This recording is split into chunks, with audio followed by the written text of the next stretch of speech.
This is the Inner Chief Podcast, episode 379. I am your host, Greg Layton, founder of Chief Maker and the Council of Chiefs. I believe there is a great chief in all of us, and that through listening to the stories, strategies, and techniques of great CEOs and gurus, each of you can find and leave your own legacy through your work and life. The Inner Chief Podcast is where you will learn how to think and make moves like a CEO, like a true chief. For over a decade, I've helped CEOs and senior executives around the world boldly lead change, inspire their people, and leave a legacy. On the Inner Chief Podcast, I bring these stories to life with deep diving CEO interviews, interspersed with minisodes covering key leadership challenges, so you will find your own path to greatness as an executive. G'day, Chiefs. Welcome to the Inner Chief Podcast and the final episode of the year, a special minisode in your honour. I'm going to share today my personal annual review process. This is something I do get asked about quite a bit. How do I review my own performance, my life, my career at the end of the year? This is a process I've been using and refining for 20 years now. In the early years, Chief, my whole process of visioning was really simple. I'd go away to a cafe or somewhere in the mountains, often go camping. I'd sit by a fire or often have a beer or a glass of red, and I would essentially just go through a visioning process. Everything I ever wanted to do, be, and have in my life, and I would essentially just try and create a vision board of that. I'd take clippings and all sorts of things to create a visual board on my wall. And then I would essentially, throughout the year, I would just try and tick those things off one after the other. It was really simple, but I don't think I really had a quality review process. It was all focused on the future. And one of the other things about it that I think is interesting is it was a particular chapter in my life that was simple. Like, I had no family with me then. I had a really easy career. So I could spend a lot of time on executing some of the bigger projects, which is why I ended up doing some sort of out there kind of activities like running across deserts and living with Shaolin monks. That was easy back then. Not something I'd even sign up for right now, because I would say that the key over the years that I've learned, I think having the vision board is important.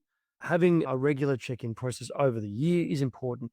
But the one thing that in this process I'm going to share with you to absolutely get right is what we call personal congruency. I know I talk about being epic and doing crazy things and all that, but the truth is, as you proceed through life, if you don't have a congruency between your values, your beliefs about the world, your philosophies, your commitments that you hold most dear, if you don't have a congruency in that, then you're going to self-sabotage. It's like having an executive team that isn't aligned. Parts of you will pull in different directions, and from one point to another, it is going to be a struggle.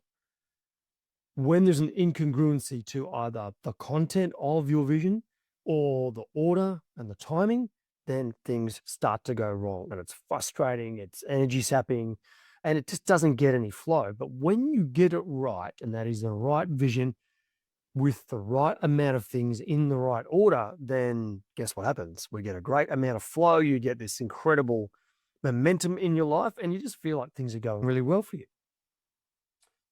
Now, I also have a bit of a mindset around this. There's two little mindsets that I've started using more and more over the years. In the early days, probably not so much. The first one is, I remember Bill Gates saying once, people overestimate what they can do in 1 year and underestimate what they can do in 10 years, right? So I take that, and I'm always thinking to myself, just keep building like a book of work around my career and a set of rituals and traditions and memories at home, these things that create a life I'm really proud of. It's not about playing fast anymore. Well, I'm in the sort of the marathon middle years of life, and you can't do too much. If you do too much, the whole system and the whole idea of a vision just falls away and fails. So that's part one. It's the long game matters. Take your time with it and just keep adding. The second one is be bold and JFDI, right? There's a little saying I say a lot, which is don't ask, don't get. And I think in the early years, I probably carried a bit of fear. Maybe I didn't want to do something because how someone might feel about me. But you know what? These days, I just effing do it. I make a call out of the blue to someone, or I plan something and I try it. And if it doesn't work, I just don't care anymore. It's okay, take my lesson. No longer am I worried about what the repercussions might be, as long as it's congruent and I gave it a really good go. So have those two things close by. Maybe build your own. I love having your own kind of philosophies for life. And if you've never done core values and building your core principles and philosophies with us before, then get involved with Chief Maker and we'll teach you that part of the game, right? This mindset, though, is important. And the mindset you have has to be one that lifts you and gets you through the struggle of life and reminds you to just do something, right?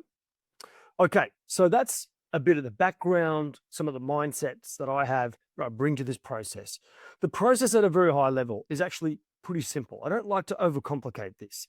So Chiefs, I'm going to go through the frameworks in detail. There are a bunch of links. If you go to chiefmaker.com/379, it's all laid out for you there, the full process with links to the key parts. Okay, so Chiefs, the review process, as I said, is pretty simple. There's 4 parts. First part, complete your life and career scorecards.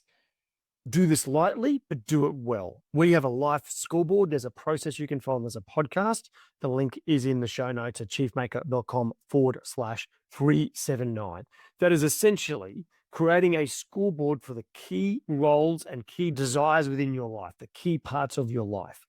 You give yourself a score out of 10 and you start to wonder, hey, why am I at that level? But don't do too much analysis just yet. Then I do a career or a business scorecard, potentially both if you're the owner, right? We also have a resource for this, Chief. Go to chiefmaker.com/scorecard, and there is a full scorecard in there which will give you an automated report about where you're winning and where you're losing. So scorecards first, just like end of month financials. Get a scorecard for your life and your career, point 1. Step 2 is now conduct a structured reflection. Chief, this whole process, by the way, is best done completely without distraction. I wouldn't be doing it on the way home from work. I would be saying at the end of the weekend or away from everything with, if you love a beer or a glass of wine, crack that and really spend some time. Be quiet, put on some good music. Do not get yourself distracted. You don't want your phone pinging, right? Don't do it in front of sport. Get away from this and really give yourself the gift of time. So once you've done your scoreboard, part 2 is conduct a structured reflection. This is where we're starting to look for deeper understanding. Maybe even some patterns will be emerging about why you're performing and why you're not. We use a whole set of power questions. I've got a few listed. We use more than this, right? But it's things like, hey, what did we commit to? What actually happened? What explains the gap? Where was the greatest point of tension or friction this year in my life or my career? What was the source of that? What is the bottleneck in my life? What is a bottleneck in my career? What is a bottleneck in our household? If we changed one habit that would meaningfully improve life, what would it be? What would that be? What norms or expectations are we living by that no longer make sense? Where did we waste time or attention? What was the smartest decision we made? And when did we make the most progress? Under what conditions? So, Chief, that's just some of the questions. They're on the website, as I said, chiefmaker.com/379. You can check those out. Now, the idea is you pause there. You've got your scorecard, you've got your analysis. Take your time now and get a sense of where are the patterns? Where's the opportunity to make the most growth here? To make my life more congruent and better. Remember, it's not just about shooting the lights out every single week. That's a fallacy. It's about consistent, good, congruent, wise kind of living. And when you do that, life is beautiful. Okay? If we're running off, going too fast, not thinking about the consequences and being all in one area of our life and not in others, then you start to self-sabotage or things will come crashing down. Okay, step 3 then, Chief. You've done your scoreboards, you've done your analysis, is actually to either rebuild or review any prior vision. Chief, this is back in episode number 57. Chiefmaker.com/57 will give you how to do that. And it's a process where, once again, you slow down, you get away. It's everything you want to be, do, and have. Always be remembering what are your values and your philosophies for life before that. So this step is update, refine, build. I love visual. I like vision boards. I love written visions. I love a combination of the two. It's whatever works for you. Some people prefer one or the other. Doesn't matter. Build your vision. Make it cool. Make it congruent. Make it the life you really want to live. Now, if you're familiar with this process and you've done it a bit and you want something a little bit more edgy that challenges you, then I've got a little extension. And that extension is write your career or life eulogy. Work out who might give your final speech at work or your eulogy at your own funeral, and then write what you'd love them to say. Right? And you can write that out. It might take you quite a bit of time. And then at the end of it, ask yourself, how likely is it that they would say that? Okay, that's a bit of a tough kind of process, but super, super valuable. So Chief, step 3 is refresh or rebuild your vision. And step 4 then is turn it into a practical plan. So we believe, and from our own experience, is that chapters are fantastic, either seasons or chapters. And a chapter is a period of your life of between 2 and maybe 3, 4, 5, sometimes up to 7 years where you have a certain particular focus. It is a theme, right? It might be the glory years of family, right? It might be all out at work. It might be there's a whole range of different chapters in life, Chief.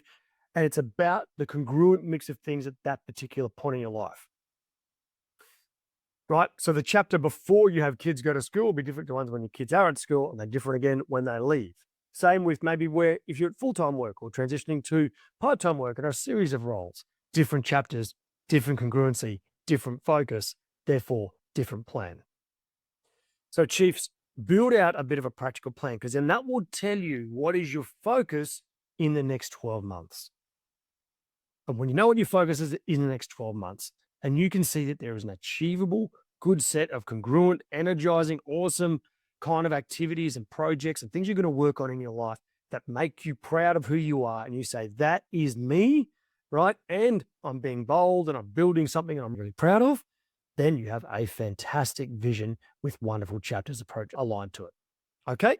The final step is establish a quarterly checking rhythm. Right. This was really important for me because what would happen is I'd set my visions like way back at about 2007. And then while I get things done, by the end of the 12 months, I drifted away a bit. So what I started doing was quarterly check-ins. And that for me is honestly, it's a couple of hours. I get up in the morning early. I go and find a cafe up in the hills in the hinterland from where I live. And I just spend a few hours just re-checking in on the chapter and the plan and where I'm at. Maybe redo my life scoreboard, that kind of stuff, and then refocus, right, and I'm back into it. It's not a long process. It's pretty short, but it does make a difference. So, Chief, the key here is we're not about perfection. There's no such thing as the perfect life, as the perfect person, right? I think we all know that. If you follow Chief Maker, you know that we're all about just doing the very best we can in the current state of our life, right? It's about doing what matters most and making that steady progress. So, Chief, look, I'm going to finish with my final little word, right? My little line that I love to ask when I've just got to come back and check on myself. This question makes me question my congruency, how hard I'm pushing in certain areas of my life. Am I really going to be proud of myself when I finally get to the finish line? So the one or the little quote that I always come back to is, my biggest fear is that when I die, the person I am meets the person I could have been. Chief, that sums it up for 2025. So, Chief, if you want to take your game to a new level in 2026, join me in the Mini MBA or the Council of Chiefs. This is going to be a cracking year. I'm super excited about it. And if you want to get rid of your isolation, join a group of energized, really cool people, then join me in one of those two programs. Righto, Chief. As always, remember to stay epic. Chief, all the show notes can be found at chiefmaker.com/379. or just check it out on YouTube. Go to chiefmaker.com/YouTube. And if you would like to stay in touch and hear all about some of the best resources you can find anywhere in the world to improve your performance at work, go to chiefmaker.com/subscribe. Now, Chief, if you're yet to rate the episode and subscribe, I hope you'll do so soon. It helps others see the magnificent value that the chiefs and gurus bring to their life and career. So make sure you hit subscribe on your podcast app now, give it a 5-star rating if you think it's worthy, and leave a short review about your favourite episode. Righto, Chiefs, as always, remember to stay epic.